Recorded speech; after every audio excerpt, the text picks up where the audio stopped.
All right, we are going to let people trickle in here over the next couple of minutes. Um, yeah. So as we do that, for those of you who are already here, we have a deep philosophical question for you. I mean, it's a heavy conversation. The conversation is thus: what sequel of a movie was better than the original? Now, let me tell you why Jessica and I have been talking about this. Not just because we're both total TV and movie nerds. It's because Happy Gilmore 2 is going to be coming out, and I'm torn because I loved Happy Gilmore 1 so much that I'm really afraid that this is just a money grab. So in the chat, think about what sequel was better than the original. Okay, Jessica, what do you think? What was a movie that you thought number two was better than number one? Oh, Matt. I am that person where there's so many movies I haven't seen that it constantly disappoints other people. There's so many sequels I haven't seen, but I would say Home Alone 2. I think that's Yeah, controversial, yeah. but I really think Home Alone 2 held its own. Oh, I'm Well, seeing in the chat what? Toy Story. Yeah. What? Why? Well, I'm sorry, but tell me why though. Why did Home Alone 2 resonate? It's just something about being in the big city, Uh, and we needed more of the bad guys. Like that duo is just amazing. So even just to spend more time with them and their comedy, mhm. I think was just entirely worth the sequel. Yeah. Well, Emma says Toy Story. I do. Toy Story 2 is amazing. I really agree. I thought that was an absolutely fantastic movie. Um, so for me, I think, and this is going to be crazy because it was like 30 years later or something like that, but the new Blade Runner or the Mm-hmm. Blade Runner 2, I thought was as good, if not better than the original one, the Blade Runner, whatever, 2034 or whatever it was. But I'm a huge fan of dystopian movies like that. So those are really those are so well done, Emma. Thank you for participating. For those of you who are just joining, we're talking about which movie sequel was better than the original. Oh, Aliens. Yeah, absolutely. Yeah, that was good too. Gail, that's awesome. I just actually saw Prometheus, which is the prequel to all of those, and that was super cool too. So I wasn't really expecting it to be as horror-ish as it was, but it was a little scarier than I expected. All right, let's talk about what we're going to talk about today, everybody. For those of you who don't know me, my name is Matt Halloran. And this is Jessica Brown. We're going to introduce ourselves in just a second. But my background is actually as a therapist. So I started my professional career as a therapist. Understanding psychology and motivation, and especially influence, is something that we've spent an enormous amount of time studying. We're going to make reference to a very specific PhD professor. His name is Dr. Robert Cialdini. He's written many books: The Principles of Influence, Ethical Influence, and The Seven Principles of Influence. They're all basically the same book. He just keeps republishing them because people like me buy them. And we're going to dive into some of those ethical influence philosophies today. And so, oh my God, Kevin Sullivan said Overboard. Wow, dude. Oh my God, that movie, first one didn't age well at all. Just so we were very clear. So that's absolutely fantastic. All right, Jessica, let's go ahead and let's get into our introductions here. So this is me. It's me and my brother. As you can tell, I'm old as hell. Yep, those were actually the clothes that we wore. I am the co-founder of ProudMouth with my business partner, Kirk Lowe, and I'm the chief relationship officer, which basically means I do all of the sales. So if you guys are going to meet with me afterwards or interested in products and services, you're going to meet with me directly. And I am Jessica. If we haven't had the pleasure of meeting yet, hello, I'm so glad you're here. I work in the marketing department here at ProudMouth, and I've been with the company for about 7.5 years. Started off working with financial advisors, and at this point, Matt, I've written thousands. I calculated one time is over 4,000 posts, and that was a year ago that I calculated that. So I'm excited to share some of that knowledge with you all today. And that gets us into our first principle, which is authority. And that states that people are more likely to trust and readily accept guidance from someone they perceive to be an authority or an expert. Now, I just said a word that compliance does not like, which is expert. But the good thing about this principle is it's the power is not in calling yourself an expert, it is in demonstrating it. So you are at zero disadvantage. To really make this work for you, you're going to talk about your credentials, years of experience, experience with your niche. And we're actually going to hop right into an example of how you can use a milestone to demonstrate your authority. So we're going to go on a little field trip to LinkedIn. You're going to see a few different examples today. And this is all advisors content that I found on LinkedIn, but you can use this for any, could be adapted to any social media channel. You can use it for podcasting and email. Okay, let's have a look. This example is by Mondo, and I think we have the link in the chat, which is great. We'll just scroll down a little bit just to get familiar with this. He's talking about pushing out of his comfort zone. He's been saying yes to everything lately. Oh, so why not add, finishing my CHFC certification? Here's how it applies to you. Okay, so this is an announcement post. It may not look like that typical announcement post that tends to read as like, I'm thrilled to announce, but that's what it is. But he really makes the most of it. He is demonstrating his professional growth, but at the same time, he's doing some storytelling, a little bit life updates. For example, he's going to be in a charity version of Dancing with the Stars. Pray for my two left feet. Like the humor in this. And there's a really good part that I lost where here's what I've learned that applies to you. So he tells a story, he makes it about his audience and what this means to you. And then he turns it into a conversation. What about you? Matt, what are you noticing here?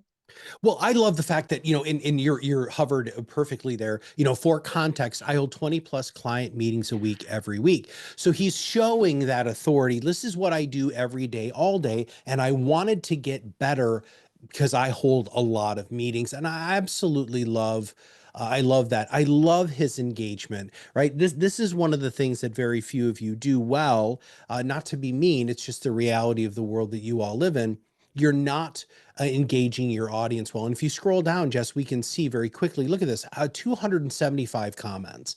I mean, that's insane, right? And the fact that he takes time, now I don't know if he responded to every single solitary one, but this is that whole, we've talked about this in other webinars, the kind of post and ghost. Many of you are just talking at social media instead of showing social media that you're there. And I think Mando really ticks those boxes well. Absolutely. Absolutely. So many things to take away from this, but consider when you're demonstrating your authority, can you share, not can you can absolutely be sharing professional milestones with your audience and in a really engaging way. So definitely take some inspiration from this post. And then we have another example of authority in action here, again, from Mondo. And let me scroll down so you can see the whole thing. Now, this is a lead magnet post. And notice how he starts out.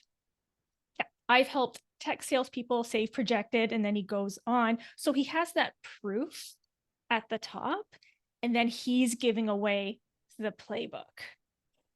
Stating that proof at the top, Matt, I think it really just makes this an easy yes for people. Plus, it's a low commitment ask. Comment tax and he'll send it to you. A little bit of insight into what's inside, another opportunity, call to action there. And I really like the simplicity of this photo because one of his arms is slightly up. I'm pretty sure this looks like a selfie. So it just shows like it could be that easy. It's taking a selfie and putting your call to action on it. And this is something that helps get people's attention and it's very likable. But let's look at the success of this. So scroll down a little bit. He had Hmm. 207 flipping comments, right? Even if half of those are Mando or Mondo, that's fantastic, right? You are getting these are people who are opting in for you to contact with them, and we talk about this a lot. Everybody, getting people out of your own or your rented audience into your own audience is vitally important. Yes. Okay, let's hop back. All right, now we have a quick exercise here. What I have is an example of a post that's lacking. You'll see it's lacking some authority. So have a look in the chat. Where in this post do you see an opportunity to add in that visible authority?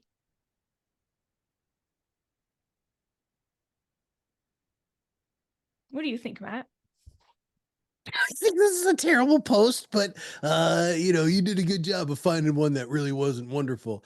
Um, I don't feel like you're an authority here at all, right? I don't think this is like you asked ChatGPT to try to find, we have answers here, not giving us the answers, only posing the questions. Absolutely, Mhm. Emma, that's fantastic. If you're really truly going to be an authority, you have to show that you know the answers. Super vague and also only 3 listed, not 5. Ooh, good catch, good Yeah, catch. All right. yeah, What do you think? very good. Well, in this second post, I think the easiest kind of resolution is to really pump up that first sentence. Give us some demonstrated authority. Okay, you've worked with this many people. And there are other non-number approaches that we will touch on in a moment. Now, this doesn't resolve everything that, we said in the chat, like Emma, Graham. I'm not sure that we do have three, 3 and 3 here, but I think this is the start Hmm. of a much more capable post. And say you're at a point, maybe you're newer in your career, and maybe you haven't worked with hundreds or whatever of people in your niche, or you haven't been in it for 20 plus years, whatever would seem like that higher number, or maybe you just don't always want to be saying the number. There are certainly other approaches, and the first one is simply to talk about what you notice. What do you observe with your niche? And then the second one, it's so specific, but I really like this. In a past life, if you happened, if financial advising is maybe your, second or third career, and you used to be where your niche is, talk about that. If it's high school teachers, what did you hear in the staff room around money? This really demonstrates that you understand your niche and you have experience with them. And then the final one here is effort. And this is a more studious one. This is all about showing maybe how many hours have you spent studying what holds your niche back. And when people know how much effort has gone into something, they tend to value it more. So it works from that approach as well. Social proof. All right. We believe here at ProudMouth that it's unbelievably important for you to have a strong foundation of social proof.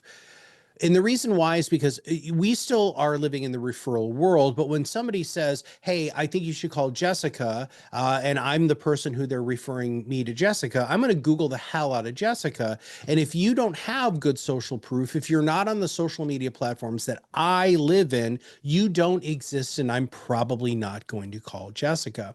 But people look to other people to figure out what their behavior should be. We call them social mores and folkways. And not only does that happen in person, but that also happens online. And it's very important for you to pay attention to this. With it, just using those 2 examples that Jessica had, that second example is wonderful, not just showing your authority, but telling your audience that this is who I am and this is what I do, right? And so we've got a couple of examples of this here too, but I really want to focus on just a couple of these because you all can read here. Um, One of the most powerful things that you can do with social proof is show that you are like, and Jessica, that last post is just another great example of this, is if your niche is teachers, and you were a teacher, you should always be talking about that, Right.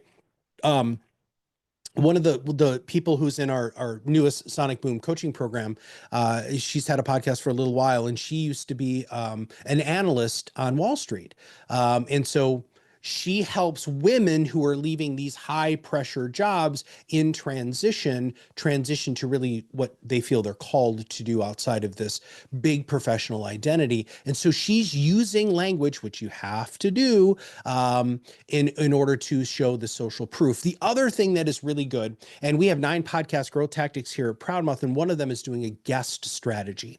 So let's say you are, right, you were a high school teacher, getting the most popular high school teacher, whether it's in your community or in your state, maybe the teacher of the year in your community or in your district, and have them come on the show. You know they're going to share that podcast with their other teacher friends because it's a cool podcast about how great they are.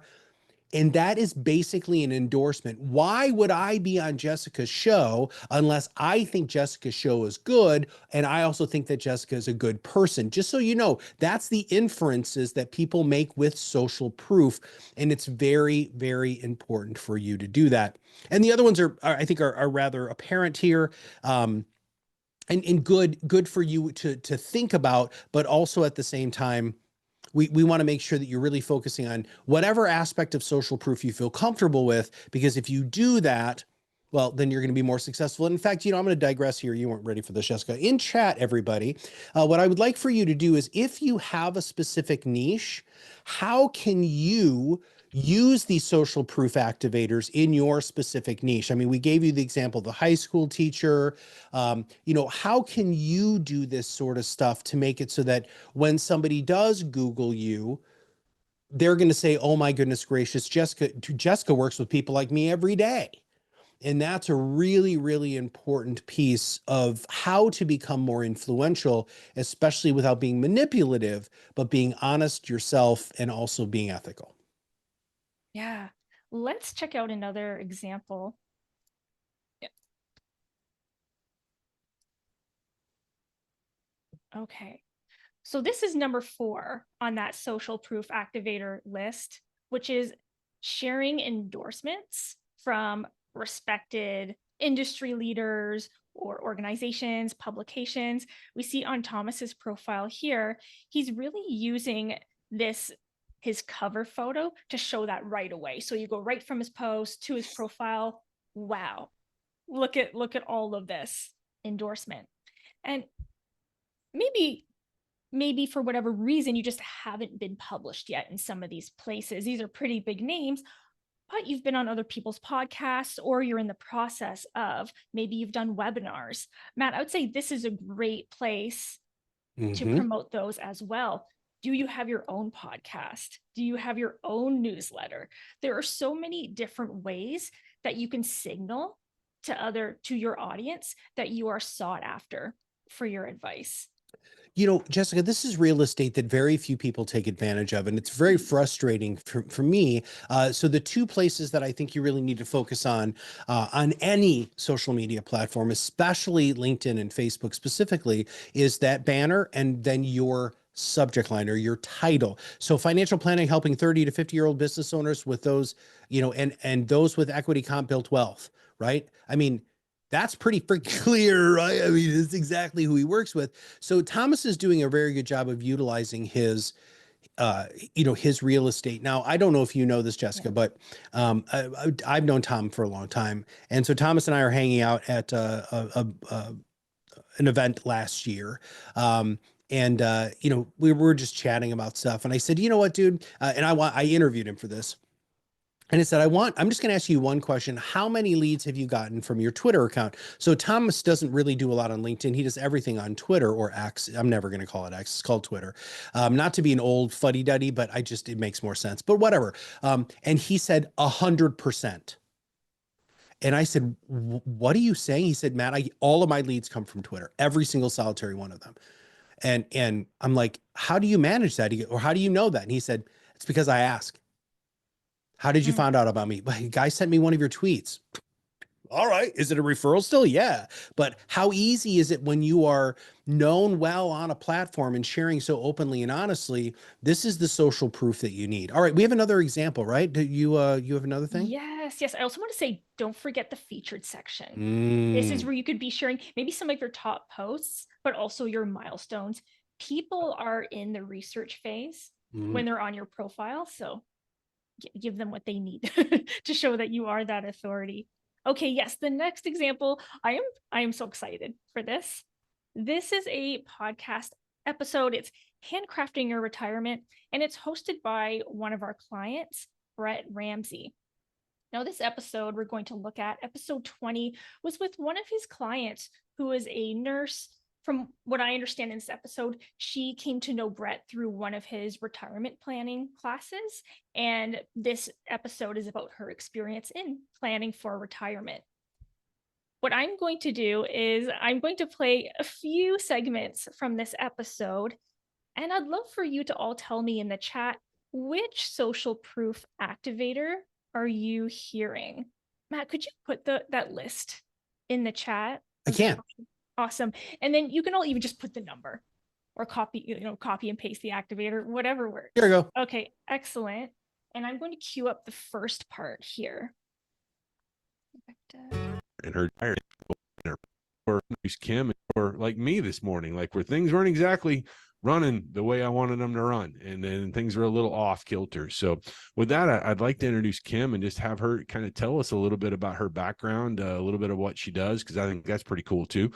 She's got kind of a neat profession. And with that, Kim, tell us a little bit about yourself. Yeah, sure. I am a nurse practitioner. I work with OB and GYN patients. I've been doing that my entire professional career pretty much, and have really enjoyed it. I felt really blessed to be able to have a job that I love going to every day. So that's been a real security in my life.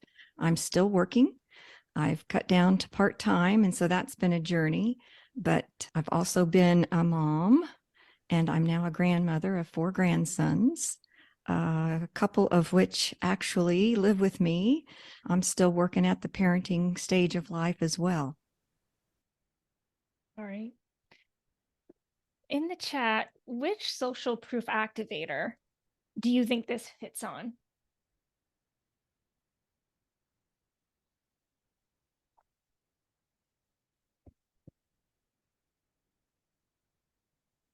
Come on, people. How are we asking you to type in a number?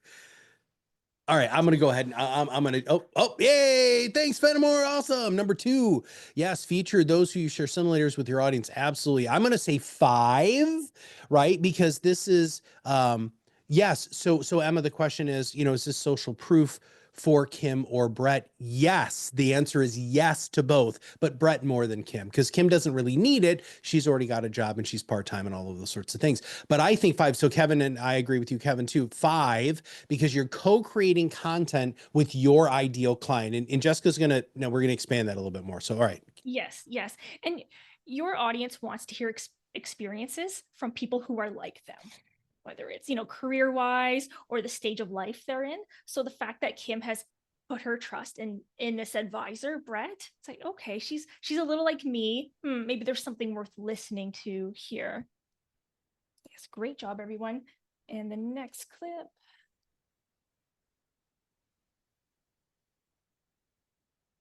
You have very good scrolling, by the way. Oh, This is you. very impressive what you're doing right now. Saying that you won't ever be in Florida, but right now, why are you not in Florida? Yeah, I just decided that, well, I guess I didn't decide. I still have to work. And so I am still working. And it was just wiser for me to stay here and keep working and keep saving. And that I actually have put into the category of maybe I'll be able to go down there and do some winters and things like that, but not have a place down in Florida, which was my first thought. Right. Yeah. And we can talk about how to finance that. So that's a great conversation for Kim and I to have in our next review, right? Okay. There's so much there. That was so good. All right, Jess, you need to see what do you think, Jess? Looking at the list, And does this exactly touch on, well, I would say it focuses on positive action, because Brett is talking about an action they're going to, that this client is going to take with them. They're going to have this discussion in their next review. But, number 5, Fenimore says, yeah, demonstrate your value. Yeah, I'm going to go with Fenimore. Demonstrate your value with the client. I really, yeah, on that note, I really like how the podcast listeners are getting this inside look on what it's like to be Brett's client. Yeah. This sounds really organic. I don't know that Brett planned on saying any of that, but it just naturally came up in the podcast. Like, oh yeah, let's talk about that next time. What do you think, Matt? I think I'm going to go with 2. And just because it's not how many people have already made the decision, it's that they're making that decision together on the show, right? And the agreement is already implied because she's already a client, and she just said, right, that this is something she needs to work on. And so, yeah, it's a really good example. Excellent. Okay, there's a little bit more. We actually have a lot of clients that'll do that. I don't want to say given up, but they've started to realize that they don't really want to spend their whole year there. Yes. Right. Not exaggerating. Just had this conversation yesterday with a woman who lost her husband. The kids are all grown and moved out. She's in her 70s now, and she got a place in Florida, and she's like, oh, I'm just going to give up my place, here in the Midwest. She lives in Ohio, and I'm going to give that up, and I'm just going to go to Florida full time. And then she came back from Florida to her place in the Midwest, and she calls me. She's like, I'm not going to do that. She goes, I like it here. Right. Yeah. And she was like, why? And I go, okay. And she was like, thought she was dropping some news bomb on me that like I was going to be all upset about it. And she's like, and I'm like, how you doing? And she's like, well, this is just what I'm going to do. Is, that okay? And I'm like, I ask a simple question, and I go, are you broke? And she goes, well, no, I'm not broke. And I said, okay, then I don't care. No, I'm not broke. I said, ultimately these decisions, my job is just give you the parameters around making them, right? There's a lot that happened in that clip. What are your reactions in the chat? Which social proof activators were you hearing? There was one towards the very beginning. Let's see if all of them. Oh yeah, Emma. Yeah. Kevin seems to be stuck on 5, which I support his dedication to that number. So yeah, me too. Me too. Towards the beginning of the clip, I heard Brett reference to having this conversation with the same conversation with a lot of people. So if I'm a listener, I'm thinking, oh, he's really well versed in this particular issue. That's great. Yeah, all of them. Matt, I really liked his laughing. Yes. And just how natural the conversation sounded. And that's more of our next principle, which is coming up. But these principles, for sure, they all work so well together. He's exuding authority. He's being natural. It's fun to listen to. I just love it. Thank you, everyone, for your participation in that, and great answers, great insights.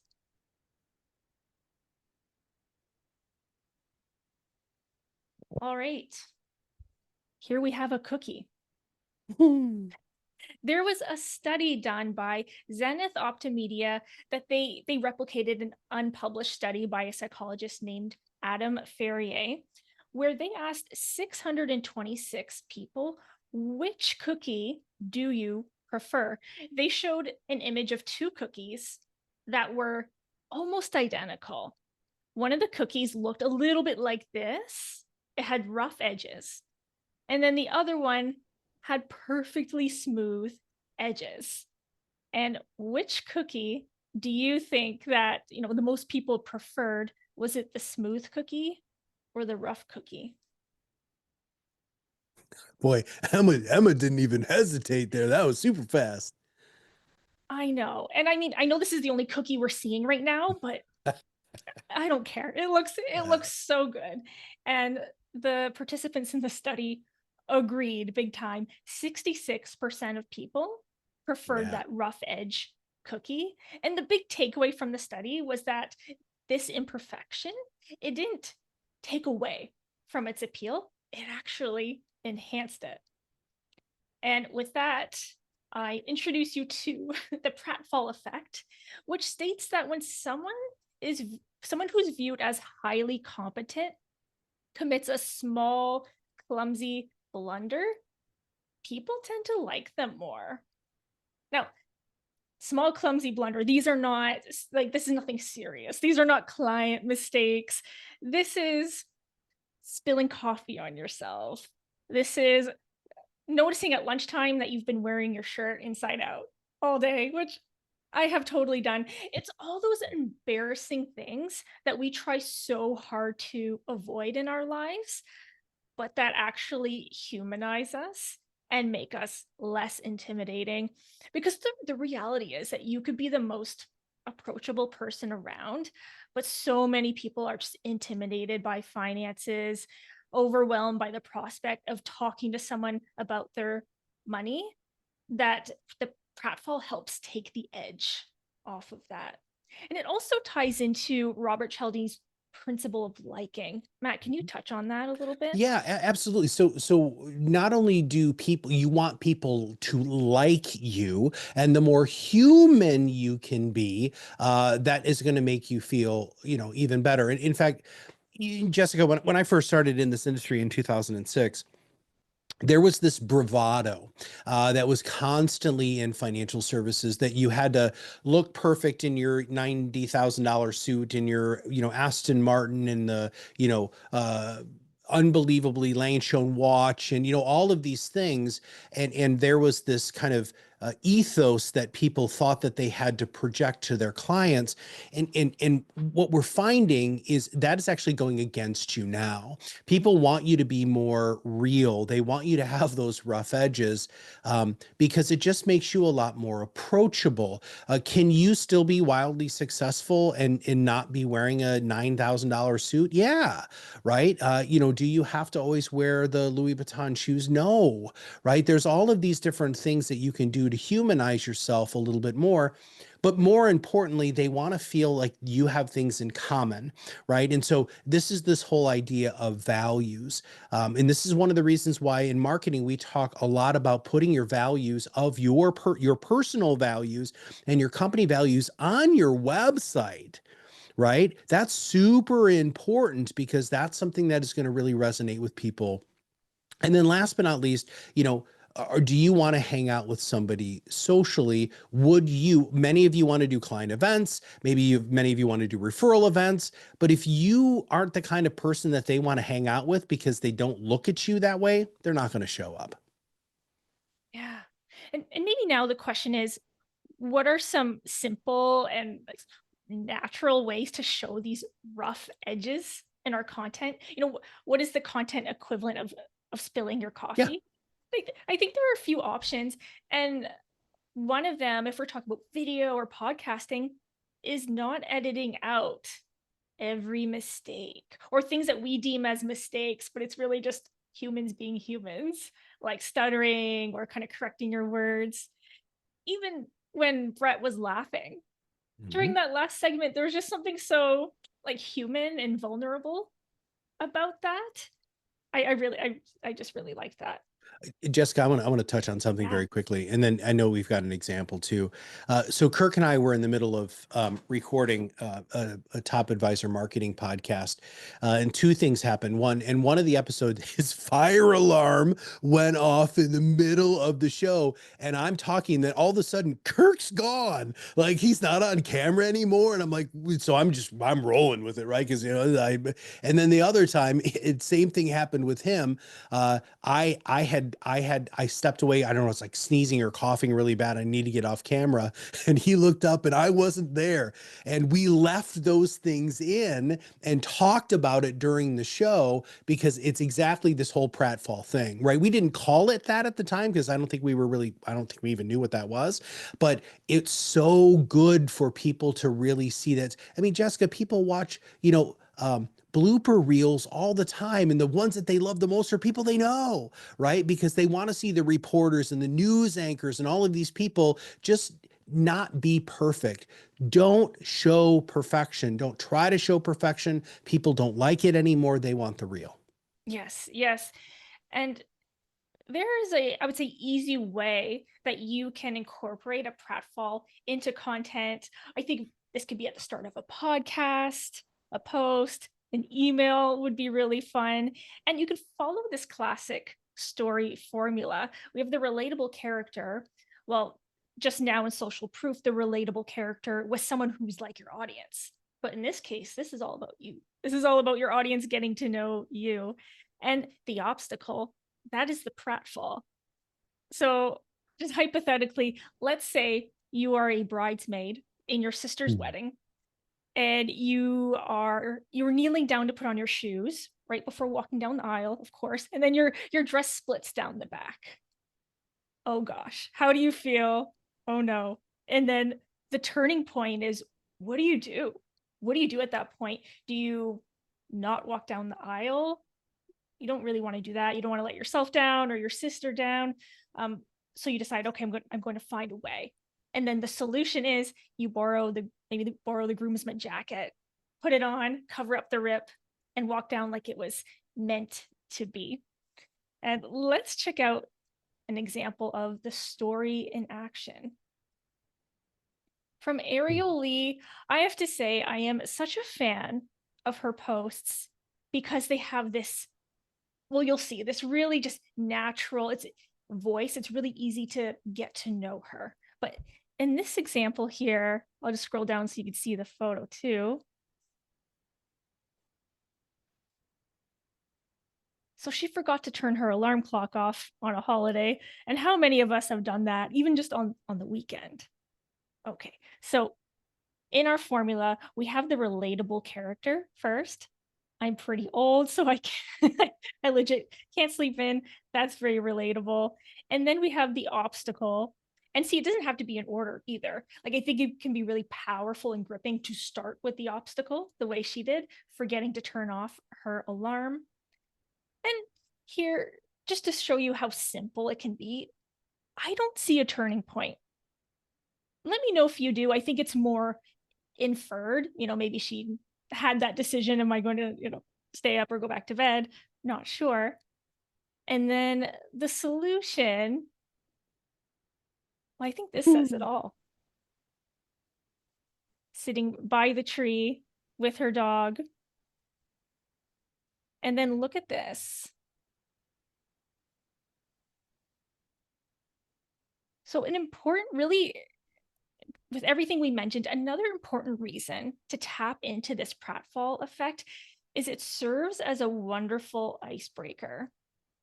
It's so important to have different types of posts in our content strategy. Some of them are going to be what we call educational. They're all educational, by the way, but educational, where we're maybe teaching some financial concepts. And those are important because they demonstrate your knowledge. But sometimes they're a little bit harder for people who aren't advisors to jump into the conversation. Whereas you put something like this in the mix that just most people can relate to, it's really, really easy to jump in and possibly be talking to Ariel for the first time ever. What do you think, Matt? It's just it's another one of those things where it's just an unbelievable, easy, no major thinking. You're not overthinking this post at all. You're just saying something about your life that people can connect with, right? Yeah. Yeah, exactly. And there is that final part of a storytelling formula. It's resolution or revelation, where you're reflecting on what you've learned and maybe you're translating that to what can your audience learn. And I've certainly seen a lot of posts like that, especially it's a very LinkedIn thing to do. You all know what I mean, where you're making that metaphor. And I think that's great, but I think it need not be required, especially if it feels contrived, that you're like, okay, I have to figure out a way to make this a life lesson. No, you don't. Well, the other thing too, just a quick addition here, is I posted something a little while ago about this German longsword sword fighting class that I'm doing with my son, and I'm actually fighting the instructor, and he's kicking my butt. Like, I mean, and so that also can be a fun pratfall sort of thing, where you're just showing a level of humility that you're really willing to continue to learn. And when you start looking at all of these different principles and what we're talking about, you can start seeing how you can use pratfall example as social proof, as a way to go ahead and, build, that example of authority, making sure that you're really making people feel that you are who you are. And once you start seeing these things in action, and Jessica's done such a great job of showing these examples, that you can start incorporating these things. And again, I just want all of you to realize that right now, most of you are overthinking these things, and you can't. Take a picture of the dog on your lap. You're all cuddled up in your favorite blankie, and, share something. It doesn't have to be a selfie. It can just be something like this. Yes. Okay. Next is scarcity. When something is unique, in limited supply, or not widely available, people tend to see it as more valuable. And often maybe when you hear scarcity, you think of, in marketing, there's like limited spots available, and that certainly has its place, but we're really focusing on a unique perspective, something that you believe in that goes against mainstream advice. We often refer to this as a strong stance, but I love Vanessa Cow's term for it, which is spiky point of view. Matt, thanks for putting it in the chat. And this is you going against conventional wisdom that's actually not serving your niche, right? So it's you advocating for your niche, and it should be a perspective that fires you up, probably makes you angry, actually. And it's something that you've learned through your experience working with your niche. Other professionals will disagree with it. Maybe not everyone, but there are some that don't agree. Otherwise, there's nothing unique or spiky about the point of view. And it should be something very, very meaningful to your audience that's going to help them make their lives better and signal that they can trust you. Now, here's a prompt that you can use to start forming this point of view. And it's, what piece of unconventional advice is stopping your niche from achieving success? Let's look at this in action. We have another great example from Thomas here. I'll stay on this for a moment so you can all have a look.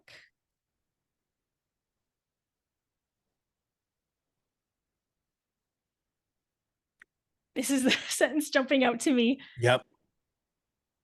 There is nothing wrong with I not having even an believe advisor. many don't need one, right? This is that almost like a takeaway sale from an old, Sandler sales training sort of idea. This is a brilliant opportunity for him to not say what a lot of you say, which is every single solitary person needs a financial plan. No, he's saying the opposite. Perfect example of a spiky POV, and also showing that you might not need him. Yeah, this isn't someone who's trying to get you to work with him, right? So this shows me that, okay, I can trust him. Mm-hmm. I also really appreciate the language he's using. We Yeah. all don't know what we don't know. We all have blind spots.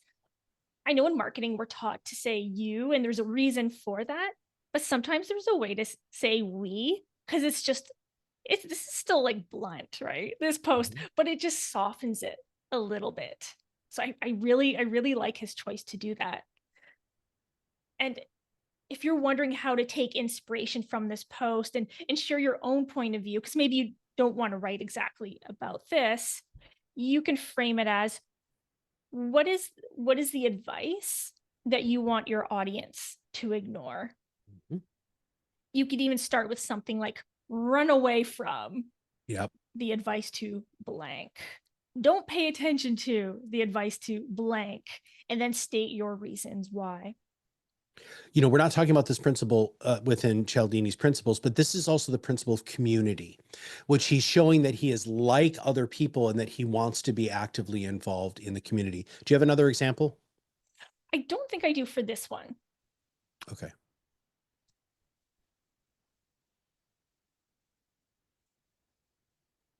Oh, this is me.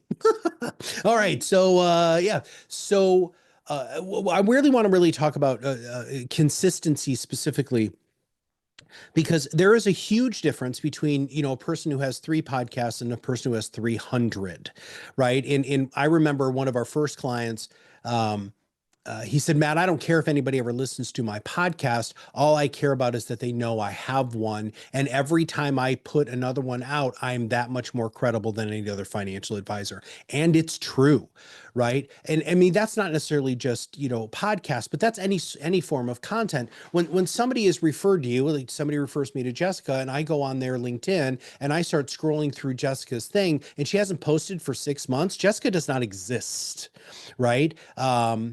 But if she's posting, even if it's once a week, every other day, 2 times a week, whatever, right? Now I'm starting to see her thinking. I'm starting to see her personality. And you have to have that level of commitment. Pod fade is something very real. Many of you start your show, you die about 6 episodes. It's because, one, you didn't realize that it was work. And secondly, you didn't really plan. And that is a huge piece of making sure that you're being consistent, and also using consistent language. You have to be wildly repetitive. And so many of you hate that, but that's how marketing works. People aren't going to remember what you say. I'm sorry. That's the reality of the world that we live in. So you have to say the same things over and over again. If you look at ProudMouth's marketing content, we're saying the same thing over and over again, because we know that you're not going to read every post. You're going to scroll by stuff. You might not listen to every single solitary show, but you're in the same situation. So the next slide here is, making sure that you are creating content that is going to also breed consistency in your client communications. And I think this is absolutely fine. This is such a great example of that. What do you need to do to get people to consistently make appointments with you? Because that's the other thing. And Jessica, we didn't talk about this when we were practicing this, but I just had this epiphany. One of the things about Cialdini's principles of influence here, and what we're talking about, the psychological edge that you can have by using the things that we're talking about in this, is not just bringing in new business, it's also reinforcing your message to your existing clients. The number one reason why you need to have a content marketing strategy is not to generate leads. If that's your take, you're going to come across as being schwarmy and sleazy and yucky, right? What you need to do is you need to make it so that people feel, especially your existing clients, that you're communicating to them with valuable information, because all of you know it's easier to retain a client than it is to get a new one. So, yeah. I want to talk a little bit too about just going back to your spiky POV very quickly. I'm gonna go ahead and post something in the chat here. So I created a post when I was at Future Proof, and it was terrible. The audio was horrible. It worked very, very poorly. But I was challenging the industry, right? Oh, you do have it up. I was challenging the industry. Oh yeah, just play a second of it, will you? Okay. Hey everybody, Matt Halloran here from Future Proof. Listen, behind. So the audio is terrible, and I'm off center. It's not a great shot. But here's the deal. And if you scroll up to the top of the post, I am challenging. This is the spiky POV component, that conferences need to change. And I want all of you to understand, conferences are a big bread and butter aspect of who we are at ProudMouth. We do a lot of these conferences, but I was saying that you guys need to wake up and do what advisors. This is what advisors and companies like ours want. Said as gently as I can. And so, again, I'm hitting on a lot of things here. I'm hitting on social proof. I'm at a conference, a big conference, right? I'm hitting on the whole principle of authority, because I am an authority in this space. I'm sitting there as an authority who goes to a lot of conferences. The social proof there is, this room is going to be filled with a lot of people like me. It's pratfall to the nth degree, because it's not very high quality. But these are the sorts of things that you guys can do. And I didn't even plan this. I didn't think it. I didn't script it. I was just sitting there. I was like, dude, this is what everybody wants. So anyway, I'm sorry, Jessica, let's go back to the presentation. No, not at all. Yeah. This part here has me really curious. Yeah. Said as gently as I can. Yeah. I really like that part, because it just tells me, oh, you had a hard time saying it gently. I want to say that makes me want to listen. And I think so many of us were just like that as humans, Yeah. a little bit nosy. Yeah. So All wonderful right. job. So one of the other things about consistency is, and I thank you for allowing me to digress there for a moment, is you have to have iterative CTAs, which means that when you start your content marketing journey, you can't just say, buy my product, buy my product. Nobody cares. It is subscribe to my podcast, give it a review, share it with your friends. That is the top of funnel awareness that you need to have with all of your content marketing. And this is going to be, again, episodes 1 through 9. So this can be anywhere from 3 to 9 months, well, actually 4 to 9 months of content, right? Just so you know, so this is a long-term marketing play. And then when you look at MoFu, the middle of the funnel, this is when you can be a little bit more direct, get them out of your rented audience into your own audience, download, subscribe, so on and so forth, for capturing emails specifically. And then once you've been doing this for a while, you have a very strong foundation of social proof. It's okay to ask them to do something, purchase something, sign up for a free discovery call, but you also have to make it very easy for them to do that. Please make it easy for them. Do things like go to, www.jessica.com/podcast, and that's where you can get any of these things, right? Book a discovery call, sign up for our next seminar or webinar, download my book, white paper, those sorts of things, or, purchase a subscription service, sign up so that I can help you consistently. And speaking of helping you consistently, I want everybody here to know that we are so unbelievably overwhelmed at the response that we're already getting from the PodRocket Influence Academy. This is something that we have been building really for the last 4 years here at ProudMouth, but this is an unbelievable offer. When Nicole, our marketing director, brought this to us, I was like, we're seriously giving them 50% off? And she's like, well, yes, we are. And so 50% off, this is an entire year, 30 plus courses, which are all for you to truly understand how to accelerate your influence. There's 2 other huge components of this that I really want you guys to consider. Number 1, your team can use it too. So if you're the primary advisor and you've got a support member, buy this for them for an entire year of continuing education, because all of you know that your team is craving ways to do their job more efficiently, better, and better for you. Next, we have this great thing called the Influence Readiness Test. And what this is this gives you an opportunity to really take the pulse on where you are on your marketing journey. And then we create a custom report for you that you can just follow that bouncing ball and continue to do better marketing. And then my favoriteest part in the whole wide world, and Jessica's heavily involved in this. I'm going to tell a quick story. So we had our own Be Your Own Loud event where we flew all of our team members in Oshawa, Ontario. A lot of us got to meet for the first time. We hadn't actually seen each other in person. And we're in this middle of this pretty intense meeting, and I'm looking around and freaking Jessica's not there. I'm like, where the hell's Jessica? What's she doing? And so, I don't need to be there. So I'm walking around. Jessica's in the coffee shop meeting with one of the people on this Adam, talking to him about his content marketing journey. We have such a commitment to continue to support all of you guys from a coaching and consulting standpoint that you get 8 hours of that a month. Now let's just put this down to real numbers here. If you are going to hire me as a consultant, my minimum hourly is $250 an hour, and you get 8 hours of working with our expert team every single solitary month. You take a course, you have a question, show up for office hours or ask an expert, right? This is what you need to do. This is a fantastic opportunity. All of you have this in the budget. You guys spend $480 on stupid stuff all the time. Spend it on something that you can use for the entire year. So all you have to do is scan that QR code or go to PodRocket Academy and make sure you put in the code PARTY, P-A-R-T-Y. And by the way, it really only has 24 hours left. And that is not a joke. It's going away after 24 hours. And then it will be the full price, which is $960. So please, please, please join. We'd love to have you there. Jessica would love to see you in there. I would love to see you in there. I'd love to have the opportunity to help you and your team so much more when it comes to your content marketing journey. All right. So Jessica, you got anything else while we close? I don't think so. Thank you everyone for the amazing session and for all of your participation. Really appreciate it. All right. We appreciate all of you guys, and we'll see you on another webinar very soon. Bye, everybody.